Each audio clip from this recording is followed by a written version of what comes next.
primeiro vídeo a gente vai falar basicamente sobre 3 tópicos.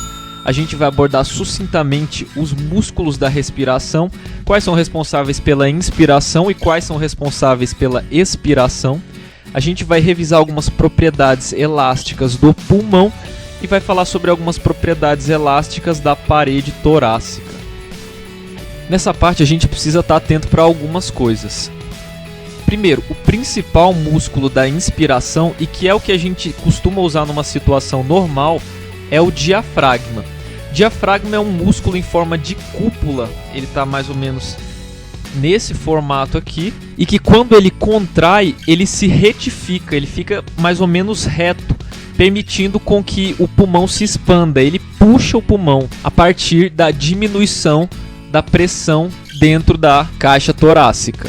Vamos tentar ilustrar aqui como que o movimento do diafragma durante a inspiração aumenta o volume dos pulmões. Ele vai aumentar o volume dos pulmões por 2 principais mecanismos. Primeiro, quando o diafragma se retifica, ou seja, quando ele se contrai, ele vai puxar o pulmão para baixo, ou seja, ele vai esticar o pulmão verticalmente. Com isso, ele vai acabar aumentando a altura desse volume aí. Aumentando a altura, ele vai aumentar o volume pulmonar. Esse é o primeiro mecanismo. O segundo mecanismo é que quando o diafragma se retifica, ou seja, quando ele puxa o pulmão para baixo, ele acaba aumentando a área da base do pulmão, ou seja, ela acaba ficando maior assim, aumentando a área da base, consequentemente, você vai aumentar o volume. Esse é o segundo mecanismo. Outro músculo também importante no movimento inspiratório são os músculos intercostais externos. O movimento dos músculos intercostais externos é chamado de movimento em alça de balde. E ele ocorre da seguinte forma. Imagina a alça do baldezinho aqui. Imagina quando você horizontaliza ela. Ela vai ficar mais ou menos assim. Você está elevando ela aqui. Ele faz esse movimento aí para frente e para cima. Com isso, ele acaba aumentando o diâmetro antero-posterior do pulmão, aumentando o volume. Outros músculos, chamados músculos acessórios, como por exemplo o esternocleidomastoide e os músculos escalenos, são usados em situações mais graves, em situações de insuficiência respiratória, que você precisa aumentar o trabalho de inspiração para conseguir ventilar de uma forma mais eficiente. Já sobre a expiração, o que a gente precisa saber sobre a expiração? A gente precisa basicamente lembrar de uma coisa. A gente precisa lembrar que numa situação normal, a expiração é feita por um movimento passivo, ou seja, você não tem ação de nenhuma musculatura aí. Mas numa situação de dificuldade respiratória, você pode usar a musculatura expiratória acessória. Você não estaria usando numa situação normal. Quem são eles? São os músculos abdominais, principalmente o músculo reto abdominal, podendo envolver também os oblíquos e a musculatura reta transversa, e também o músculo intercostal interno, que vai fazer um movimento praticamente contrário à musculatura intercostal externa. Aqui a gente tem que lembrar que o músculo intercostal externo é responsável pela inspiração, enquanto na expiração vai ser o intercostal interno, é o contrário. Agora que a gente já tem noção da musculatura que atua na mecânica respiratória, vamos falar um pouquinho sobre algumas propriedades elásticas do pulmão. Sempre que a gente fala de propriedades elásticas do pulmão, a gente imediatamente tem que associar com complacência pulmonar. Isso tem que vir imediatamente na nossa cabeça. E o que é a complacência? De uma forma simplificada, complacência corresponde à distensibilidade pulmonar, quando a gente está se referindo à complacência pulmonar, é claro. E a complacência é calculada como sendo a variação de volume pela variação de pressão. Sobre a complacência pulmonar, a gente precisa saber algumas coisas. A primeira coisa que a gente precisa saber sobre a complacência pulmonar é que ela não é constante, ou seja, se você colocar um gráfico volume em função da pressão, você não vai obter uma reta, você vai obter uma curva. Por quê?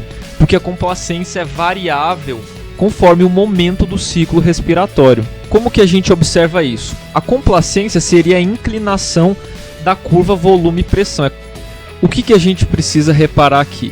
A gente precisa reparar que a complacência vai ser menor, ou seja, o pulmão vai ser mais duro em volumes extremos da curva do ciclo respiratório, ou seja, lá no finzinho da expiração e no finzinho da inspiração vai ser mais difícil modificar o volume pulmonar. Já em valores de volume próximo da normalidade, você vai ter uma complacência maior, ou seja, vai ser mais fácil modificar o volume desse pulmão. A segunda coisa que a gente precisa saber a respeito da complacência pulmonar é que ela é diferente na inspiração da expiração. E como que se chama isso? A gente tem um nome para esse fenômeno, chama-se histerese, como vocês podem observar na curva. Observe aqui que na inspiração você tem uma curva totalmente diferente da expiração. E por que isso ocorre? Isso ocorre porque na inspiração você tem que romper, você tem que superar algumas forças de tensão superficial do líquido que reveste o pulmão. Já quando você está na expiração, essas forças já estão rompidas. Então fica mais fácil você expirar, ou seja, a complacência na expiração é maior do que na inspiração. A terceira e última coisa que a gente precisa lembrar sobre a complacência pulmonar é a respeito do surfactante. O que é essa substância surfactante? O surfactante é um fosfolipídio chamado dipamiltoil fosfatidilcolina, já foi mencionado lá no vídeo de estrutura e função respiratória. O surfactante, como já falado no outro vídeo, ele diminui a tensão superficial presente nos alvéolos. Dessa forma, ele vai facilitar a distensibilidade pulmonar, ou seja, ele vai contribuir com um aumento na complacência pulmonar. Além disso, o surfactante contribui com duas outras coisas. Ele diminui o trabalho respiratório durante a expansão pulmonar e ele meio que isola a parede do alvéolo, impedindo com que, numa situação normal, extravase líquido do capilar para o alvéolo. A gente já falou sobre a musculatura responsável pelo ciclo respiratório, falamos sobre as propriedades elásticas do pulmão, agora falta falar das propriedades elásticas da parede torácica. Aqui na parede torácica é um pouco mais simples agora que a gente já entendeu o conceito de complacência e das propriedades do pulmão. A parede torácica possui uma complacência semelhante ao do pulmão.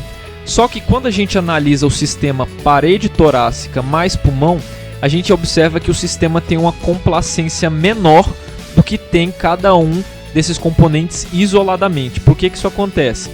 Imagina uma bexiga aqui isolada, uma bexiga sozinha. Você tem uma determinada complacência C aqui.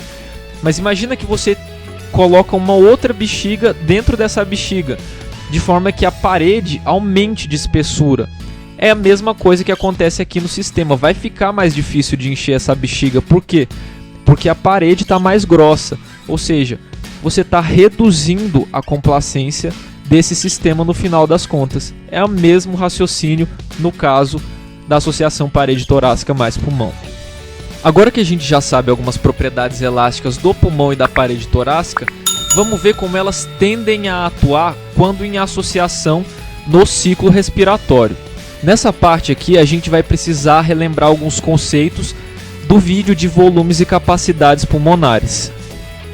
Aqui eu coloquei 3 figurinhas representando momentos diferentes do ciclo respiratório para a gente entender como que está ocorrendo as forças de atuação elásticas do sistema parede torácica mais pulmão. A situação número 1 é na situação de equilíbrio. É a situação em que tanto a força de retração do pulmão se equivale à força de expansão da parede torácica. E aqui a gente tira duas coisas importantes a partir disso. A primeira coisa a se ter em mente é que o pulmão vai ter tendência a se retrair independente do volume em que o sistema se encontrar. A segunda coisa que a gente tem que ter em mente aqui é que a parede torácica é diferente do pulmão. Ela pode querer se expandir ou se retrair dependendo do momento em que a gente está no ciclo respiratório. Por isso que a gente tem essas 3 figurinhas para comparar a tendência da parede torácica. Nessa situação de equilíbrio em que a força de retração do pulmão é igual à força de expansão da parede torácica, a gente tem um volume igual à capacidade residual funcional, que a gente viu lá em capacidades pulmonares. É o volume de equilíbrio, é o volume numa situação basal nossa. Aí agora vamos aqui para a segunda situação. Imagina que você foi lá e expirou, soltou um pouco de ar. Agora o seu volume pulmonar vai estar menor do que a capacidade residual funcional, ou capacidade funcional residual. O que eu falei que precisava ter em mente quanto à propriedade elástica do pulmão? É que ele sempre tem tendência a se retrair, independente do volume pulmonar. Mesmo se você tiver no volume mínimo possível pro pulmão, ele vai querer ainda se retrair. Só que nesse caso, a parede torácica tem uma força muito maior de expansão. Resumindo, qual que é o resultado do somatório dessas forças? É que o sistema está querendo se expandir. Agora vamos para a terceira e última situação. Você foi além da capacidade residual funcional. Você foi lá e deu uma inspirada bem profunda. Você, na verdade, foi para um volume além de 75% da capacidade vital. Como que vão estar as forças aqui do sistema nesse caso? O pulmão, como já falado, sempre quer se retrair. Então ele está com uma força grande de retração aqui. Só que, como eu falei, dependendo do volume, a parede torácica pode apresentar uma tendência a se retrair. E esse volume é justamente volumes maiores do que 75% da capacidade vital. Então, nesse caso aqui, todo o sistema quer se retrair. E o resultado final é uma tendência à retração do sistema. Agora que a gente já sabe todo esse conhecimento a respeito da complacência dos sistemas, a gente já consegue aplicar todo esse conhecimento em situações práticas. A gente vai exemplificar com duas patologias. A primeira patologia é o enfisema pulmonar. No enfisema pulmonar, você vai ter uma redução das fibras elásticas do pulmão. Consequentemente, você vai ter um aumento da complacência. Porque lembra, as fibras elásticas é que dão essa rigidez ao pulmão. Se você diminui a quantidade de fibra elástica, o pulmão vai ficar mais distensível. Só que como isso reflete na mecânica respiratória aqui?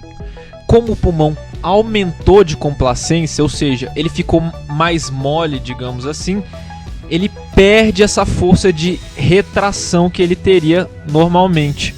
Ou seja, a força de retração fica diminuída numa situação normal. Se na capacidade residual funcional a força de retração era essa seta amarelinha, com o enfisema pulmonar a força de retração na capacidade residual funcional vai ser bem menorzinha que essa força, correspondente aqui à seta roxa. Só que o que aconteceu com o sistema agora?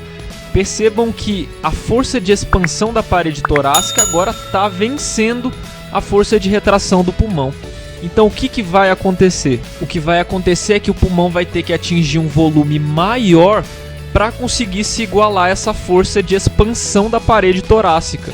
Ou seja, ele só vai atingir um equilíbrio numa situação em que está com volume aumentado. Só assim vai haver o equilíbrio entre as forças. Isso vai se resultar clinicamente com tórax aumentado, famoso tórax em barril.